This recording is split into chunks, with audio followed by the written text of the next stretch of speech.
Excellency, you have given me opportunity to travel across the country, and I can report to you that this country is a witness in totality to your transformational leadership.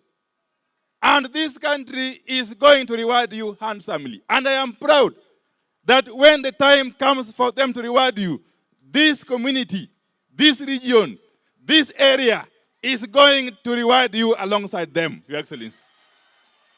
We have been instructed by our leader, Raila Amolo Odinga, to work with and support totally His Excellency President William Ruto. And that is exactly what we are doing. And our support for President Ruto is not ending tomorrow. It is support that is going to the maximum possible end. And that maximum possible end is 2030, 2032. There is no doubt whatsoever. These people are a people who don't just talk. They talk and they mean what they talk.